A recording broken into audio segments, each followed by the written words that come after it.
सुबह के 10 बज रहे हैं। आप देख रहे हैं आज तक, आपके साथ मैं हूं अर्पिता आर्य और इस वक्त मेरी मौजूदगी है जहांगीरपुरी में, वो जगह जो गवाही देते हुए ये बात कह रहा है कि यहाँ किस तरीके से हिंसा बरपी। मेरे पीछे आप देख रहे होंगे ये मंदिर आपको दिख रहा है और थोड़ी ही दूर पर अगर आप नजर डालिए तो वहाँ मस्जिद है। थोड़ी दूरी मंदिर और मस्जिद के बीच में जरूर है, लेकिन जो स्थितियां यहाँ पर बनी उसने दो समुदाय के बीच में दूरियां ज्यादा बढ़ा दी। और अब देखिए भारी तैनाती यहाँ पर पुलिस बल की गई है, साथ ही साथ बैरिकेड भी आप देख रहे हैं यहाँ पर लगाए गए हैं। सारे इंतजाम यहाँ पर ये किए गए हैं कि स्थितियां यहाँ नियंत्रण में ही रहें।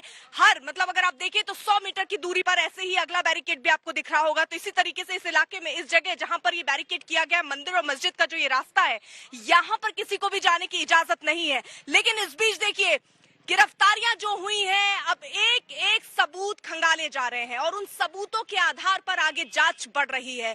अब ये भी जानकारी मिल रही है, बड़ी खबर इस वक्त की आ रही है कि एक फोन आता है अंसार को और उस फोन से कई परतें खुलती हुई नजर आ रही हैं। उस फोन में ऐसा क्या था, इसीलिए देखिए जांच जो है वो आगे बढ़ रही है कि किससे उसने बात की, क्योंकि ये कहा जा रहा है कि जब फोन पर बात हुई उसके बाद 4 से 5 लोग वहां इकट्ठा हो जाते हैं और उसके बाद ये हंगामा बरपना शुरू हो जाता है। 24 आरोपी गिरफ्तार हो चुके हैं और अभी कई रडार पर भी हैं। लेकिन इन सब के बीच बड़ी जानकारी जो सामने आ रही है, उन फोन कॉल्स की जांच की जा रही है जहां साजिश के सबूत छिपे हो सकते हैं। सूत्र ये बता रहे हैं कि शनिवार को जो शोभा यात्रा हुई उसके दौरान आरोपी अंसार के पास एक फोन आता है और उसके फौरन बाद, जी हां फौरन बाद, 4 से 5 लोग एक साथ मौके पर धमक जाते हैं। पुलिस जांच और पूछताछ के सूत्रों के मुताबिक अंसार को ये फोन मस्जिद के ऊपर किसी शख्स से आया और पुलिस अब इस एंगल से भी जांच कर रही है कि आखिर वो कौन से शख्स थे जिन्होंने फोन किया। क्या पहले से पूरी रणनीति, पूरी साजिश कर ली गई थी, रच ली गई थी। अब पुलिस इस एंगल पर जांच कर रही है। फॉरेंसिक टीम यहाँ पर पहुंची, बाकायदा एक एक सबूत यहाँ से इकट्ठा किए गए हैं। उन घरों में भी फॉरेंसिक टीम पहुंची जहां से ये शक जताया गया कि यहाँ पे पत्थरबाजी हुई है। हिमांशु मिश्रा हमारे साथ इस वक्त जहांगीरपुरी, जहां पर मैं मौजूद हूँ, वो भी यहीं पर मौजूद है। उनसे जरा जानकारी लेते हैं। हिमांशु, जिस तरीके की स्थितियां बन रही हैं, अब ये कहा जा रहा है कि एक फोन कॉल आया और वो फोन कॉल अब कई राज खोलेगा। 3 से 4 लोग फोन कॉल पे आ जाते हैं और उसके बाद हंगामा शुरू कर देते हैं।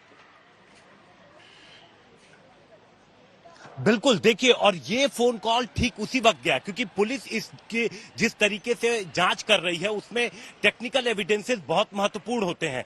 तो जिस वक्त ये हिंसा, जिस वक्त अंसार पहुंचा और पहली झड़प शुरू हुई, उससे कुछ ही देर पहले, करीबन 5 से 6 मिनट पहले वो फोन अंसार के पास पहुंचा था। वो 4-5 लोगों के साथ वो वहां पर पहुंचता है और उस वक्त तक शोभा यात्रा का जो अधिकतर हिस्सा है वो उस इलाके से आगे निकल गया था अर्पिता, और जो पीछे के लोग थे वहां पर उनकी झड़प होती है। लेकिन जो पुलिस के लोग वहां पर मौजूद थे उन्होंने उस वक्त सिचुएशन को कंट्रोल कर लिया।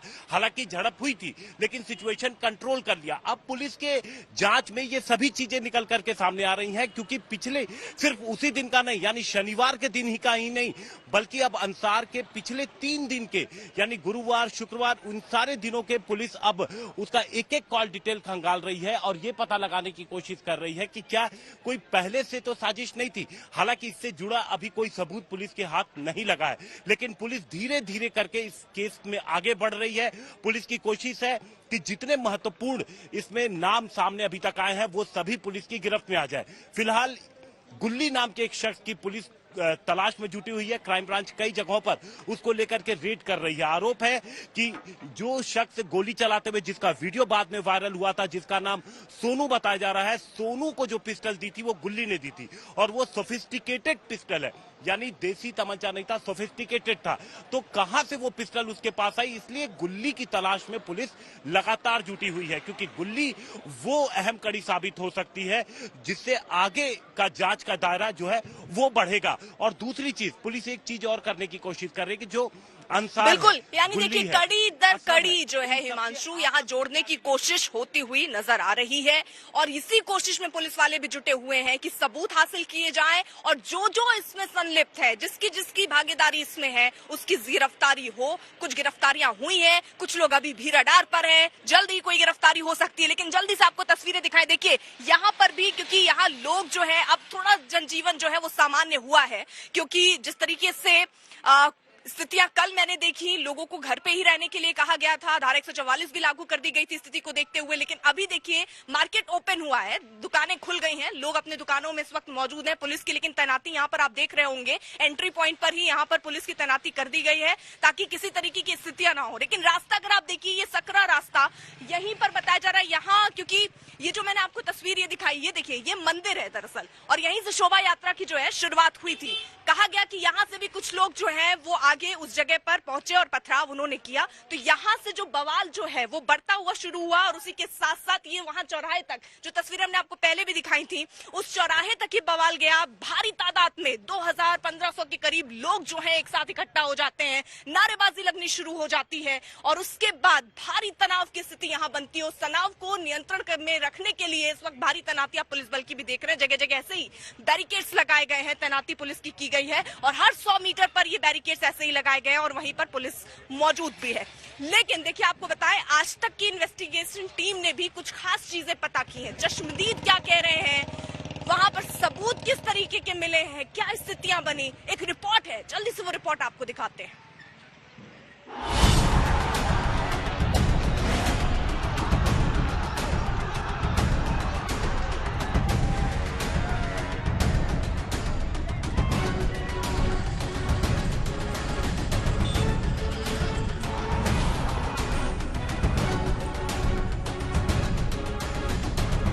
जिस दंगे ने दिल्ली को झकझोर दिया,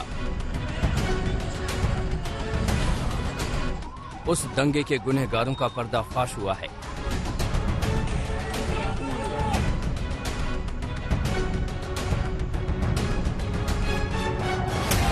जिस हिंसा की आग में दिल्ली झुलसी, उसके साजिशकर्ता बेनकाब हो रहे हैं।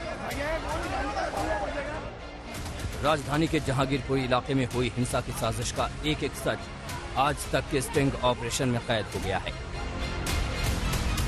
चश्मदीद बता रहे हैं कि 16 अप्रैल की शाम को आखिर क्या हुआ। सर पुलिस थी, पुलिस वालों के भी चापड़ा मारे हैं सर, पुलिस वाले के एक के यहाँ पे लगा हुआ है ठीक, और एक यहाँ लगी हुई है। उन्होंने तो बहुत बचाया है, उन्होंने बचाया, जब जाके तो बहुत बचे हैं सर। हिंसा के 100 से ज्यादा वीडियोस के आधार पर जांच एजेंसियां लगातार गुनहगारों को दबोचने में जुटी हैं। उसी हिंसा की हकीकत का पर्दाफाश आज तक के ऑपरेशन जहांगीरपुरी में हुआ है। हर साल जाती है इनकी रैली, हर साल, कभी भी कोई दिक्कत नहीं हुआ। इस बार 4-5 दिन माहौल बनाया जा रहा है हिंदू मुस्लिम यहाँ हो, क्योंकि यहाँ पर हम लोग इतना प्यार से रहते हैं ना, हम लोग इतना प्यार से रहते हैं यहाँ पर। अगर मकान मालिक हिंदू है ना तो ऊपर मुसलमान किराएदार है, आप देख सकते हो, मैं आपको प्रूफ दिखाता हूँ।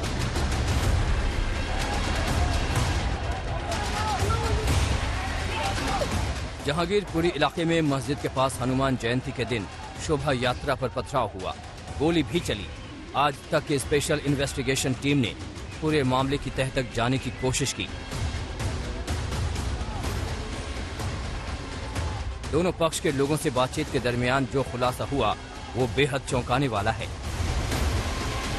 सबसे पहले आपको सुनाते हैं कि रैली कैसे निकली और बवाल कैसे बढ़ा।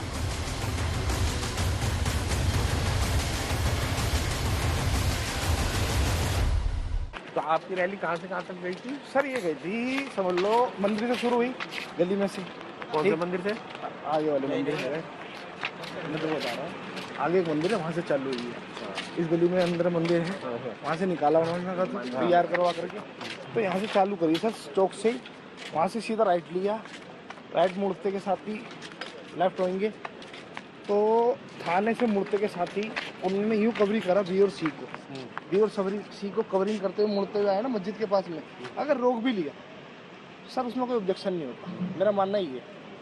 मतलब आपका कहना है जैसे बी और सी से होते हुए मस्जिद के पास आए, वहाँ पे आपकी रैली वहाँ रुक गई, वहाँ पर रुक गई। अगर बी और सी से रुक गए, जय श्री राम के नारे लगे, उसमें कोई ऑब्जेक्शन नहीं उठा सकता था ठीक। उसके बाद में पथराव चालू हुआ, वहाँ से पथराव चालू हुआ, वहाँ से दिल में आई बढ़ेगी।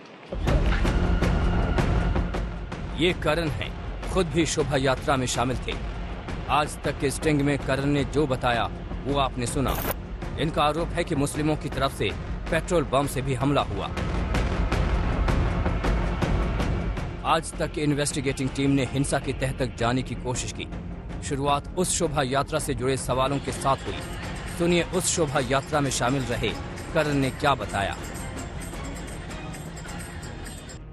भारी तकाश से इधर से भी और उधर से भी पत्थर चल रहे हैं। पत्थर चलने के बाद में सी ब्लॉक से और मस्जिद की साइड से भी पत्थर चल रहे हैं। पत्थर चलने के बाद में जितने पब्लिक थी सारे हो गए। ये सब 4 से 5 लोग लेकर चले गए।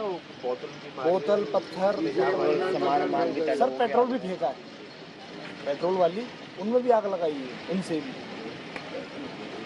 ये तो सर पहले से प्लानिंग थी। सपा दिख गया।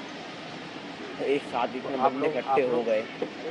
आप लोग सर 100 से 150 बताया था आपको मैंने। स्कूटी और बाइक। हाँ सर पब्लिक जरे बच्चे थे, छोटे छोटे मेरे छोटे भाई भी थे। ठीक, अब जो देख रहा है ऐसा रकम पहली बार, वो तो सर भागे नहीं। ऐसी बात नहीं। लेकिन ये हिंसा से जुड़ा एक पक्ष था, अब बारी थी दूसरे पक्ष की। ऑपरेशन जहांगीरपुरी के तहत दूसरे पक्ष का बयान कैमरे में कैद हुआ है। आपको सुनाते हैं अब दूसरे पक्ष की दलील कि आखिर क्यों और कैसे हिंसा की शुरुआत हुई। आज क्या हुआ, ये लोग अचानक से आए, डीजे यहाँ बजाने लगे। कुछ लोगों ने मना किया था, तो फिर हम डीजे बजाएंगे तो मारने लगे, धक्का खाने लगे। अगर आपको कोई धक्का मारेगा आप ऐसे खड़े रहोगे तो आप भी धक्का ही मारोगे। तो धक्का बुक्की हुआ, कुछ लोग यहाँ से भी आ गए, तो ज़्यादा भीड़ भाड़ हो गया, तो बहुत दौड़ हो गया, तो पुलिस आ गई। उससे पहले पुलिस नहीं थी, रैली में पुलिस नहीं थी, एक भी पुलिस नहीं थी। ये रैली में एक भी पुलिस आप नहीं देख पाओगे इसमें। रैली में ये लोग तो डंडे और ये डंडे नहीं, चाकू तलवार झंडे डंडे एक आधा ही होगा, बाकी सब चाकू तलवार। और वो साउथ के फिल्म में जैसा हथियार दिखाते हैं ना, वही बनावट वाले वो सब है। नहीं ये सब। लेकिन उनकी तरफ से भी वीडियो है जिसमें आप लोगों के पास भी तलवारें और पथराव हो रहा है। दिखाओ वीडियो, टीवी पे चल रहा है भाई, हमने देखा ही नहीं। हिंसा प्रभावित इलाके में रहने वाले राजा के मुताबिक शोभा यात्रा में शामिल लोगों को पानी भी पिलाया गया।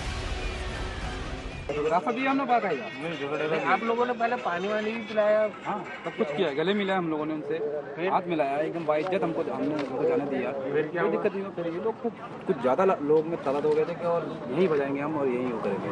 फिर देखो बाकी पेट्रोल लगाया और ये झंडा वंडा भगवा झंडा फहराने की कोशिश की थी लोगों ने। ऊपर भगवा झंडा फहराने की कोशिश की थी। हाँ कोशिश की थी बस। फिर आपस में हो गया। फिर पता नहीं कौन लोग थे, क्या करके क्या चीज़ करके, लेकिन वैसे कुछ हुआ नहीं। आज तक के स्ट्रिंग ऑपरेशन जहांगीरपुरी में जो खुलासा हुआ है वो हैरान करने वाला है। जांच में जुटी पुलिस हर एंगल, हर साजिश को परत दर परत बेनकाब करने की तैयारी में है।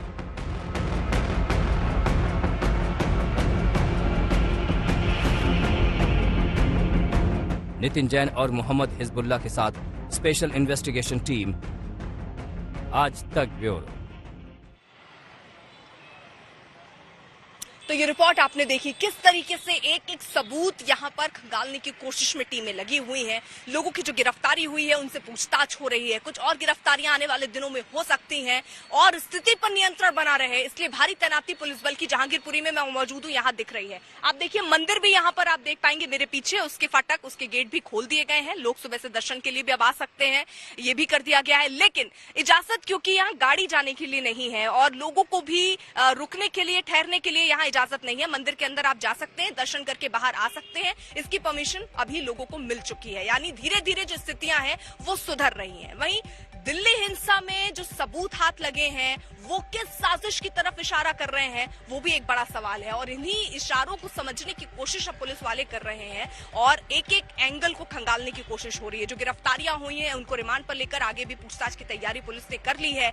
धीरे धीरे जो चश्मदीद हैं, क्योंकि कल हमने देखा पुलिस वाली टीम जब यहाँ पहुंची तो यहाँ बाकायदा चश्मदीदों से भी बात हुई और 16 अप्रैल के बाद अंसार ने किससे बात की, उसको पिस्टल किसने दिया, हथियार उसको किससे मिला और कौन से कैरेक्टर और कौन से नाम सामने आ रहे हैं, उनकी भी जल्द गिरफ्तारी हो, ये भी कोशिश है।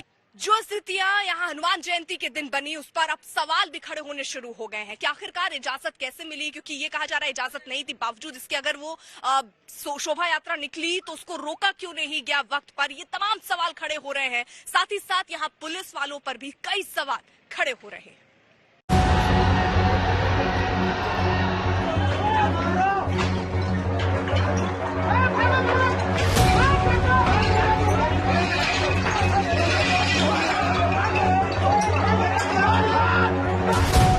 शोभा हंगामा हुआ, तलवारें लहराई, गोलियां चली, बोतलें चली, पत्थर चले। उस शोभा यात्रा को पुलिस की इजाजत ही नहीं मिली। बिल्कुल ठीक सुन रहे हैं आप। विश्व हिंदू परिषद और बजरंग दल ने जहांगीरपुरी में जहां शोभा यात्रा निकाली, उस शोभा यात्रा को लेकर पुलिस की ओर से कोई इजाजत नहीं ली गई थी। इन्होंने परमिशन नहीं ली थी तो इनके खिलाफ अकॉर्डिंगली लीगल कार्रवाई की गई है और परमिशन नहीं लेने के बावजूद प्रशासन चूंकि निकल गया था तो पुलिस की ये ड्यूटी थी कि उसको शांति से निकालें। तो बगैर इजाजत के गैर कानूनी तौर पर निकली शोभा यात्रा के साथ इंतजाम को देखने के लिए मजबूरी में पुलिसकर्मी खड़े थे। उन्हें अंदाजा तक नहीं था कि शोभा यात्रा के दौरान इतना बड़ा हंगामा हो जाएगा। 16 तारीख को हंगामा हो गया तो 17 तारीख को पुलिस ने जहांगीरपुरी पुलिस स्टेशन में बजरंग दल और विश्व हिंदू परिषद के खिलाफ आईपीसी की धारा 188 के तहत केस दर्ज कर लिया। तो केस दर्ज हुआ है तो जाहिर तौर पर कार्रवाई भी होगी, मगर सवाल ये है कि बिना कानूनी इजाजत के शोभा यात्रा कैसे निकली? शोभा यात्रा को समय रहते रोका क्यों नहीं गया? शोभा यात्रा में पुलिस के सामने तलवार कैसे लहराई गई? बगैर इजाजत के शोभा यात्रा में पुलिस वालों की तैनाती कैसे थी? जब देश में तमाम राज्यों में हिंसा हुई तो दिल्ली पुलिस की ओर से ऐसी लापरवाही कैसे हो गई? क्या बाकी राज्यों में हुई हिंसा से दिल्ली पुलिस ने कोई सबक नहीं लिया? दिल्ली पुलिस पर गंभीर सवाल उठ रहे हैं, मगर दिल्ली पुलिस के सबसे बड़े कोतवाल अपने पुलिसकर्मियों की पीठ थपथपा रहे हैं। जो भी अधिकारी और फोर्स वहाँ पे थी, उन्होंने सबसे बढ़िया काम ये किया कि दोनों पक्षों को दूर किया और बीच में खड़े होके किसी भी एक पक्ष को दूसरे पक्ष को नुकसान पहुंचाने के लिए रोकने की पूरी कोशिश की। दूर से पत्थरबाजी हुई, दूर से बॉटल थ्रोइंग हुई, फायरिंग भी दूर से ही हुई और जो भी इंजरी हुई खुद पुलिस कर्मियों ने अपने ऊपर लिया, अपने ऊपर झेला। इसमें 8 पुलिसकर्मी घायल हुए हैं और 1 सिविलियन घायल हुआ है। तो इसी से जाहिर होता है कि पुलिस बीच में थी और सिचुएशन को हैंडल इफेक्टिवली कर रही थी। पुलिस कमिश्नर भले ही अपने पुलिसकर्मियों की तारीफ करें, मगर अब ये सियासी मुद्दा है कि बगैर इजाजत के शोभा यात्रा निकली कैसे? जब बगैर पुलिस परमिशन के इस तरह का यात्रा निकालते हैं और उसमें हथियार होते हैं, तलवारें होती हैं, पिस्टल होता है, कंट्री मेड पिस्टल होते हैं, पिस्टल होता है, तो फिर ये पुलिस क्या खामोश तमाशे बनकर बैठी थी कि पुलिस गूंगी हो गई थी, अंधी हो गई थी पुलिस? तो कैसे आपने निकालने दिया बगैर परमिशन के आपके? ये अपने आप में हैरान करने वाला है कि बगैर कानूनी इजाजत के शोभा यात्रा निकल पड़ती है और दिल्ली पुलिस मूक दर्शक बनी सब कुछ देखती रहती है। कार्रवाई तब होती है जब 8 पुलिसकर्मी अस्पताल की चारपाई पर पहुंच जाते हैं और एक पूरा इलाका दंगे की चपेट में आ जाता है।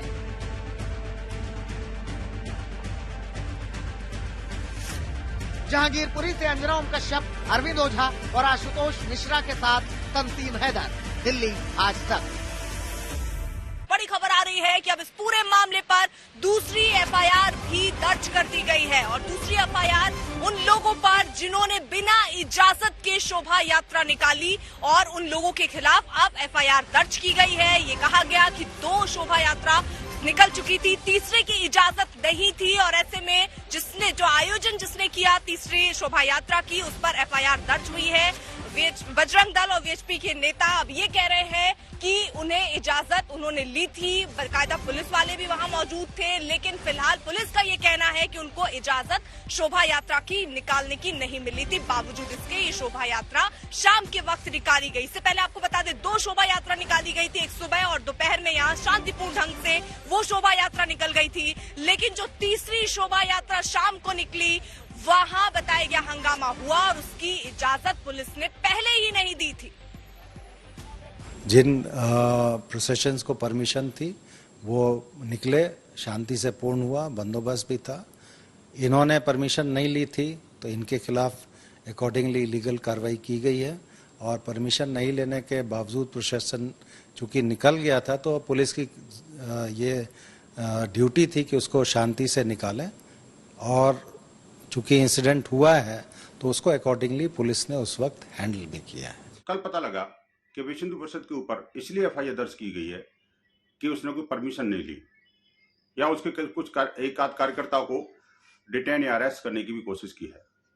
ये निस्संदेह दुर्भाग्यपूर्ण और दिल्ली पुलिस की अपनी कार्यप्रणाली पर भी प्रश्न चिन्ह खड़ा करने वाला है। हम लीगल बैटल या कानूनी विधि सम्मत कार्रवाई करेंगे यदि हमारे किसी कार्यकर्ता को या विश्व हिंदू परिषद को झूठे किसी केस में फंसाया गया तो।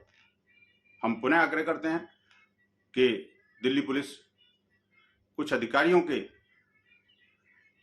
जो अकर्मण्यता का ठीकरा विश्व हिंदू परिषद जैसी लॉ अबाइडिंग ऑर्गेनाइजेशन पर न फोड़े।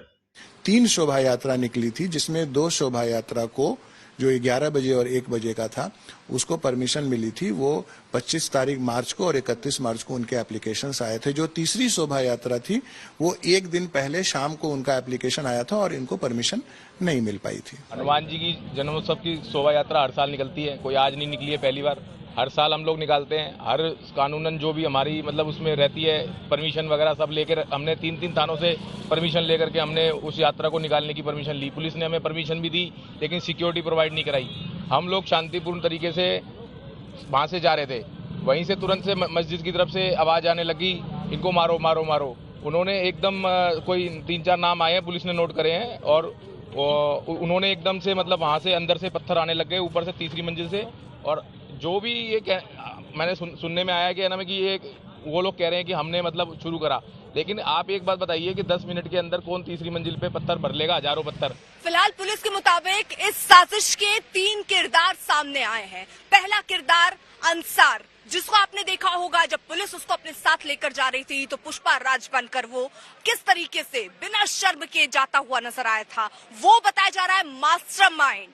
उसके बाद नाम आता है असलम का। उसको कहा जाता है कि असलम ने यहाँ बाकायदा फायरिंग की थी। अब तीसरा बड़ा नाम सोनू, जिसकी गिरफ्तारी भी हो चुकी है। वो जो वीडियो आपको याद होगा जो आप लगातार आज तक पर देख रहे हैं, उसमें एक नीले कुर्ता पहना एक शख्स सोनू, उसकी गिरफ्तारी भी हुई है। उससे अब पूछा जा रहा है कि ये पिस्तौल जो उसने हथियार लिया हुआ था वो कहां से मिली और किस तरीके की साजिश उसने रची। साथ ही साथ फोन कॉल्स जो डिटेल है वो भी खंगाले जा रहे हैं और ये कहा जा रहा है एक फोन आया था, उसके बाद 3 से 4 लोग वहां जुट गए और उन्होंने इस घटना को अंजाम दिया। तो क्या ये साजिश पहले से रची गई? क्योंकि पहले ये थ्योरी भी आई कि पहले ही पता चल गया था कि एक तीसरी शोभा यात्रा होने वाली है और उसी के बाद इन लोगों ने ये साजिश रची। ये 3 महत्वपूर्ण किरदार अब पुलिस इन्हीं के लिहाज से इन्हीं के इर्द गिर्द और लोगों को पता लगा रही है कि कौन कौन इसमें शामिल हो सकता है और कितनी बड़ी ये साजिश उन्होंने रची और कब से इसकी तैयारी की थी।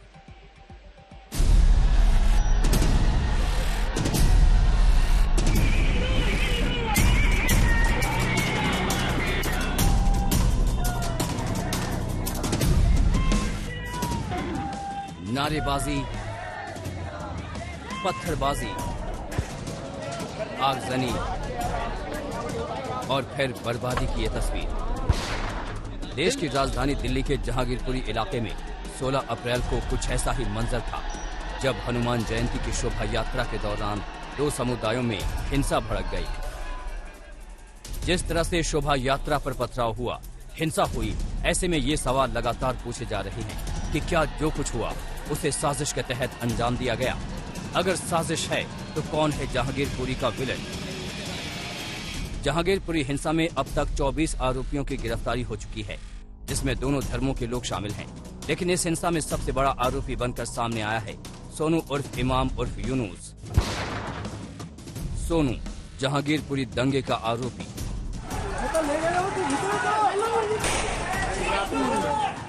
जहांगीरपुरी के कुशल चौक पर 16 अप्रैल की शाम नीले कुर्ते में गोली चलाता हुआ जो शख्स नजर आ रहा है वो सोनू है। दंगे के बाद वो फरार हो गया था, लेकिन कल दिल्ली पुलिस ने उसे मंगल बाजार इलाके से दबोच लिया। उसके पास से एक पिस्टल बरामद हुआ है। पुलिस के मुताबिक उसने कुशल चौक पर फायरिंग के आरोप को कबूल कर लिया है। बताया जाता है कि सोनू चिकन का काम करता है। उसका पूरा परिवार पश्चिम बंगाल का रहने वाला है। पुलिस उसके भाई सलीम को भी गिरफ्तार कर चुकी है।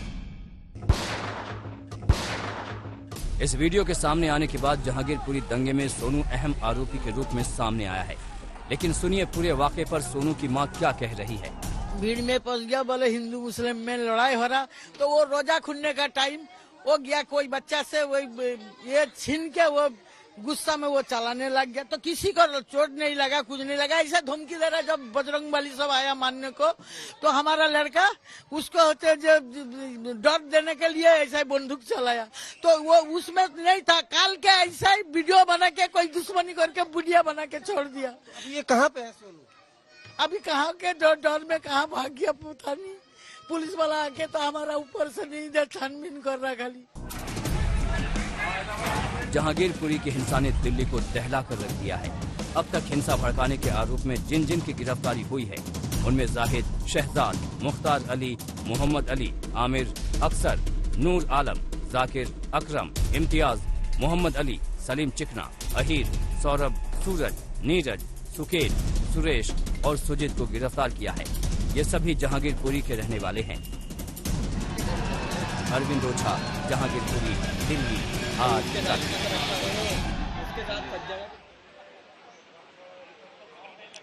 तो कुछ गिरफ्तारियां हो गई हैं, कुछ गिरफ्तारियां अभी भी होनी बाकी हैं। हालांकि जांच अभी पुलिस की कहां तक पहुंची, हमने खास बातचीत की पुलिस कमिश्नर से, आपको सुनवाते हैं। ये कहां से शुरू हुआ, जो चीजें शुरुआत में अभी तक की जांच में सामने आए? ये प्रोसेशन जो हनुमान जयंती के उपलक्ष्य में निकला था, उसकी जो टेल थी, वहाँ पे दो ग्रुप्स के बीच में कुछ ऑल्टरकेशंस हुए। उसके बाद ये पत्थरबाजी शुरू हुई और मामला उसके बाद बिगड़ा। एक्चुअल वजह क्या थी, इसको जानने के लिए इन्वेस्टिगेशन पूरा होना ज़रूरी है। बट इतना ज़रूर मैं कहूँगा कि बहुत कोई बड़ी बात नहीं थी। दो ग्रुप के बीच में किस बात को लेके झगड़ा हुआ है, ये हम तफ्तीश पूरी होगी तभी पता चल पाएगा। अभी लोगों का इंट्रोगेशन चल रहा है। हमारे पुलिस अधिकारी जो वहाँ मौजूद थे, उनसे भी बातचीत की गई है, तो उन्होंने जो चीज़ बताई है उसके हिसाब से बहुत मामूली बात पे झगड़ा शुरू हुआ है।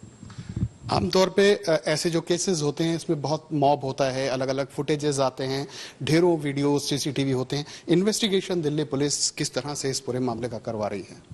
हम सारे वीडियो फुटेजेस, सीसीटीवी फुटेजेस और जो भी डिजिटल एविडेंस है, उनके एनालिसिस करने के बाद जिन लोगों को चिन्हित करेंगे, जिन लोगों ने इसमें आगे बढ़ के पार्टिसिपेट किया है सिचुएशन को ख़राब करने के लिए, वातावरण को बिगाड़ने के लिए, उनके खिलाफ कार्रवाई करेंगे। लेकिन ये इन्वेस्टिगेशन होने में थोड़ा वक्त लगता है और इन्वेस्टिगेशन हमेशा एविडेंस बेस्ड होता है, तभी कोर्ट के सामने हम बढ़िया से अपनी चार्जशीट रख सकते हैं। इसीलिए क्राइम ब्रांच को इन्वेस्टिगेशन सौंपा गया है और तफ्तीश बहुत अच्छे से फेयरली प्रोफेशनल मैनर में हम लोग कर रहे हैं। ऐसे इल्जाम लगाए गए अलग अलग सोशल मीडिया प्लेटफॉर्म्स पे कि दिल्ली पुलिस पर्टिकुलरली किसी एक समुदाय से जुड़े हुए लोगों को टारगेट करके उन्हें उठा रही है, उन्हें अरेस्ट कर रही है, इस विषय में क्या कहना चाहेंगे? ये बिल्कुल गलत बात है। हमने जितने लोगों को अरेस्ट किया है उसमें दोनों पक्ष के लोग हैं। जिन लोगों ने वहाँ पे हुड़दंग किया या कायदा अपने हाथ में लिया, वो किसी भी पक्ष के नहीं हो, हम तो उनको जो आरोपी के तौर पे ट्रीट करते हैं और उसी तरह की कानूनी कार्रवाई आगे करते हैं। पक्ष हो या धर्म हो या जाति हो, इस आधार पे इन्वेस्टिगेशन नहीं होता है, एविडेंस के आधार पे इन्वेस्टिगेशन होता है। आप उन अफसरों से भी आपने मुलाकात की जो वहाँ पे लॉ एंड ऑर्डर इन्फोर्समेंट के दौरान जख्मी हुए थे, उन्होंने आपको क्या बताया, उनकी हालत कैसी है? सबसे पहले तो उनकी जो मेडिकल हालत है वो ठीक है, इलाज हो रहा है, स्वस्थ हैं वो लोग, मानसिक तौर पे भी और फिजिकली भी। उनसे जो मेरी बातचीत हुई तो वहाँ से फर्स्ट हैंड इन्फॉर्मेशन प्राप्त की है। जो झगड़ा हुआ उसको उन्होंने किस तरह से हैंडल किया। मैं ये कहना चाहूँगा कि उस वक्त जो भी अधिकारी और फोर्स वहाँ पे थी, उन्होंने सबसे बढ़िया काम ये किया कि दोनों पक्षों को दूर किया और बीच में खड़े होकर किसी भी एक पक्ष को दूसरे पक्ष को नुकसान पहुँचाने के लिए रोकने की पूरी कोशिश की।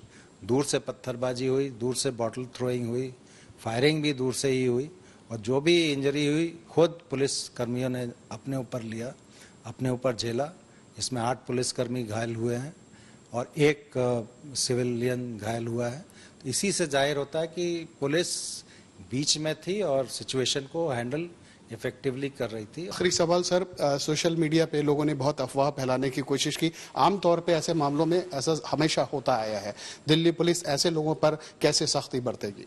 सोशल मीडिया मॉनिटरिंग हम लोग कर रहे हैं, एनालिसिस कर रहे हैं, और जो भी इसमें अफवाहें फैलाने में या वातावरण को बिगाड़ने में व्यस्त हैं, उनके खिलाफ उचित कानूनी कार्रवाई समय पर हम लोग करेंगे।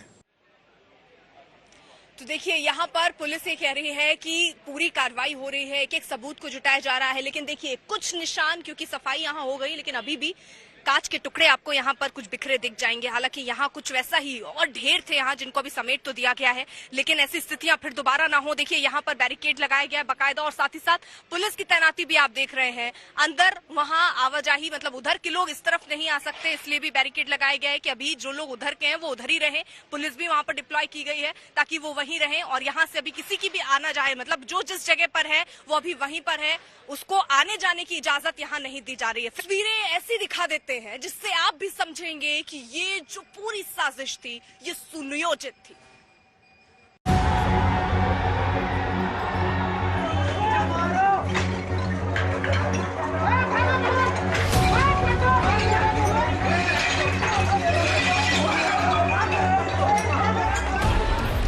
इन भयानक तस्वीरों और हिंसा को देखकर अब क्या कहा जाए। ये पथराव, ये बंदूकें, ये तलवारें, देश की राजधानी दिल्ली में ये सब हो रहा है। इस मामले में एक के बाद एक लापरवाही और षड्यंत्र दोनों के सिरे दिखाई दे रहे हैं। इस मामले में एक तरफ शोभा यात्रा की परमिशन नहीं थी, तो दूसरी तरफ एक पूरी की पूरी सुनियोजित साजिश दिखाई देती है। आप सोचिए, घर में काम वाली भी रखनी हो तो वेरिफिकेशन होता है, पुलिस स्टेशन पर मोहर लगती है, परमिशन मिलती है, लेकिन जिस शोभा यात्रा पर पथराव हुआ उसकी परमिशन ही नहीं थी। वैसे परमिशन हो या ना हो, कानून व्यवस्था बनाए रखने की जिम्मेदारी पुलिस की थी। इन्होंने परमिशन नहीं ली थी तो इनके खिलाफ अकॉर्डिंगली लीगल कार्रवाई की गई है, और परमिशन नहीं लेने के बावजूद प्रशासन चूंकि निकल गया था, तो पुलिस की ये ड्यूटी थी कि उसको शांति से निकालें, और चूंकि इंसिडेंट हुआ है तो उसको अकॉर्डिंगली पुलिस ने उस वक्त हैंडल भी किया। देखते ही देखते जहांगीरपुरी की सड़क कुरुक्षेत्र का मैदान बन गई। सैकड़ों की भीड़ हाथों में तलवारें और बंदूकें लेकर एक दूसरे को मारने दौड़ पड़ी। इस मामले की गंभीर जांच जरूरी है, क्योंकि एक तरफ बिना परमिशन वाली यात्रा निकल रही थी, तो दूसरी तरफ इस यात्रा में हिंसा फैलाने के लिए भीड़ पहले से तैयार दिखाई दे रही थी। पुलिस इन पहलुओं को भी डिकोड कर रही है कि कहीं ये बड़ी साजिश का इशारा तो नहीं है। इस हिंसा कांड में अभी तक 3 किरदार सबसे अहम हैं। वो है अंसार, असलम और सोनू शेख। अब तक की जांच में खुलासा हुआ है कि अंसार और असलम ही इस हिंसा के मास्टरमाइंड थे। जैसा कि दिल्ली पुलिस ने एफआईआर में खुलासा किया है कि अंसार अपने साथ 3-4 लड़कों को लेकर आया और शोभा यात्रा में जो लोग शामिल थे उनके साथ बहस की, जिसके बाद हिंसा हुई। अदालत में भी बाकायदा दिल्ली पुलिस ने खुलासा किया है कि दरअसल अंसार ही और असलम ही इस पूरी हिंसा के मास्टरमाइंड है। 15 अप्रैल को शोभा यात्रा की उनको जानकारी मिली थी और बाकायदा साजिश के तहत इस पूरी हिंसा की वारदात को अंजाम दिया गया। अंसार, असलम और सोनू शेख तीनों ही पुलिस की गिरफ्त में हैं, और पुलिस का मानना है कि अंसार वो शख्स है जो हिंसा की साजिश में शामिल है। दरअसल अंसार ने ही शोभा यात्रा के मस्जिद के पास आने के बाद उसे रोका और झड़प शुरू की। इस बात को वो शख्स बता रहा है जिस पर अंसार और उसके साथियों ने हमला किया था। मैं जानता नहीं था, लेकिन वहाँ पे जो आवाजें आ रही थी कि अंसार भाई इन्हें छोड़ना नहीं है, इन्हें जान से मार देना है, तो मैंने अंसार को बोला भी कि अंसार ये क्या करवा रहा, निहत्ते हैं। उससे मैंने इतनी देर में उसने मेरा हाथ छुड़ा के वो दूसरी तरफ भागा, तब तक मेरी गर्दन पे तलवार से पीछे से किसी ने वार किया। अंसार और असलम को पुलिस ने पहले ही गिरफ्तार कर लिया था, लेकिन अंसार के तेवर ने सबको हैरान किया। फिलहाल उसकी और असलम की पुलिस रिमांड 2 दिन के लिए और बढ़ गई है। इस मामले में तीसरा बड़ा आरोपी सोनू शेख पुलिस की गिरफ्त से बाहर था। ये वही सोनू शेख है जो वीडियो में नीले कुर्ते में नजर आया था। इसी के हाथों में बंदूक नजर आई थी। पुलिस जब उसे पकड़ने उसके घर पहुंची तो वो फरार हो चुका था। हम भी उसके घर पहुंचे पूरा नाम सोनू है। बाकी उपनाम और कुछ नहीं नाम ना। तो आप लोग कहाँ के रहने वाले हैं? हम लोग कोलकाता का रहने वाला, मोइसादाल हल्दिया हमारा घर है। तो ये पुलिस ने कुछ बताया कि सलीम को क्यों अरेस्ट किया? कुछ वाला नहीं, घुस नहीं दे रहा। अच्छा, घुस नहीं दे रहा, भगा रही तो सुबह गया, वहाँ से भी हम लोग को भगाया, हमारा बहू हम गया। हिंसा वाले दिन से ही सोनू शेख फरार चल रहा था, लेकिन पुलिस ने आज शाम उसको गिरफ्तार कर लिया।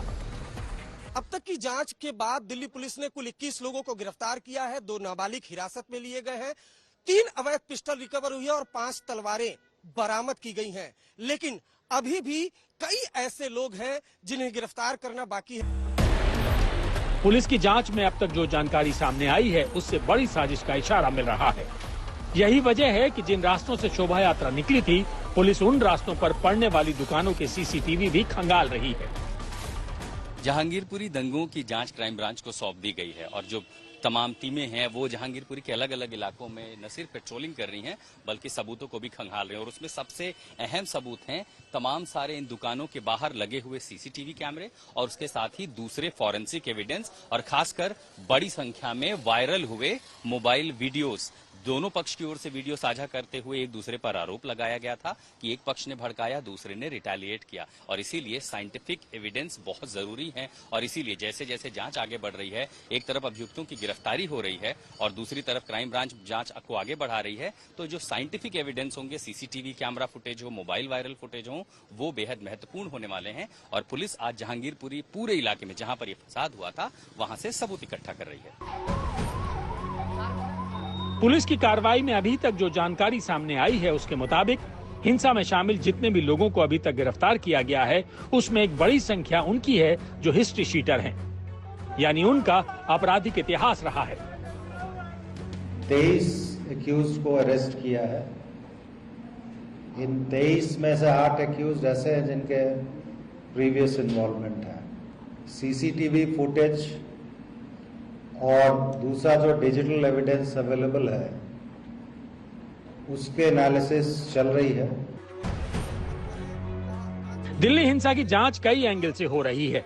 इनमें एक एंगल है बाहरी लोगों का शामिल होना, खासकर उन बाहरी लोगों का जो वर्ष 2020 में CAA NRC प्रदर्शन के दौरान हुए दंगों से जुड़े थे। लगातार आरोप लगते रहे हैं कि जो बकायदा यहाँ पर बांग्लादेशी और रोहिंग्या अवैध घुसपैठिए रहते हैं और साल 2020 में जब नॉर्थ ईस्ट में दंगा हुआ था तो बकायदा दिल्ली पुलिस ने चार्जशीट में इस बात का खुलासा किया है कि यहाँ से तकरीबन 300 बांग्लादेशी महिलाएं जाफराबाद, शाहीन बाग इलाके में गई थी और सीलमपुर में पथराव भी किया था। तो जहांगीरपुरी को लेकर कोई नई बात नहीं है, यहाँ पर सवाल उठना बकायदा आज तक ने चार्जशीट के जरिए 2020 की ये खुलासा किया था। लगातार आरोप लगते रहे हैं कि यहाँ पर बांग्लादेशी और रोहिंग्या घुसपैठिए रहते हैं। 2020 में जब नॉर्थ ईस्ट में दंगा हुआ था तो दिल्ली पुलिस ने बाकायदा चार्जशीट में इस बात का खुलासा किया था कि यहाँ से तकरीबन 300 बांग्लादेशी महिलाएं जाफराबाद, शाहीन बाग इलाके में गई थी और सीलमपुर में पथराव भी किया था। दिल्ली पुलिस एक बात से आश्वस्त नजर आ रही है कि जहांगीरपुरी में हुई हिंसा एक पूर्व नियोजित साजिश हो सकती है। इसका शक इस बात से भी जाता है कि 2020 के दंगों की तरह ही जहांगीरपुरी में भी हिंसा के दौरान सबसे पहले सीसीटीवी कैमरों को तोड़ा गया ताकि उपद्रवियों के चेहरे कैद न हो सकें। तौर तरीके वैसे ही थे।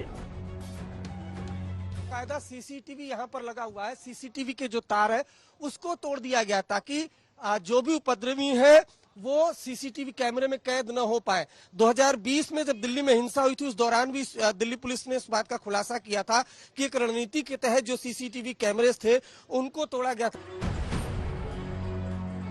दिल्ली पुलिस के लिए हिंसा की इस साजिश का भंडाफोड़ एक चुनौती है, क्योंकि अगर 2020 में हुए दंगों के तार 2022 में हुए दंगों से जुड़ रहे हैं तो ये दिल्ली की सुरक्षा के लिए बड़ा खतरा है। दिल्ली से अरविंद ओझा और आशुतोष मिश्रा के साथ ब्यूरो रिपोर्ट, आज तक। तो कुल मिलाकर जो हनुमान जयंती के दिन जहांगीरपुरी में हुआ, अब इसको लेकर जहां एक तरफ सबूत खंगाले जा रहे हैं, पुलिस पूरी तैनाती के साथ यहां पर नजर आ रही है, उसी के साथ साथ सियासी बयानबाजी भी तेज हो चुकी है। गिरिराज सिंह कह रहे हैं कि हम अपने देश में शोभा यात्रा नहीं निकालेंगे तो कहां निकालेंगे। साथ ही साथ ओवैसी जो कि सवाल उठा रहे थे कि सिर्फ एक ही वर्ग के लोगों की गिरफ्तारी हुई है, उनको निशाने पर लेते हुए वो ये कह रहे हैं कि अब ओवैसी जैसे नेता जो है वो जिन्ना की सोच पर काम कर रहे हैं। अगर भारत में रामनवमी जुलूस, हनुमान जयंती ये नहीं मनेगा, नहीं जुलूस निकलेगा, तो क्या ये बांग्लादेश, अफगानिस्तान, पाकिस्तान या अन्य देशों में होगा? मैं देश के तमाम वैसे लोगों से पूछना चाहता हूं जो देश में धार्मिक उन्माद फैलाते हैं, और जब तथाकथित सेकुलर पार्टी के लोग और सेकुलर बातें कह करके ये कहते हैं गांधी जमनी संस्कृति है। कौन सी गांधी जमनी संस्कृति? गांधी जमनी संस्कृति यही है। आज तक तो कभी तजिया के जुलूस पर लाठी और भाला या पत्थरों से नहीं हुआ है, कोई बता दे।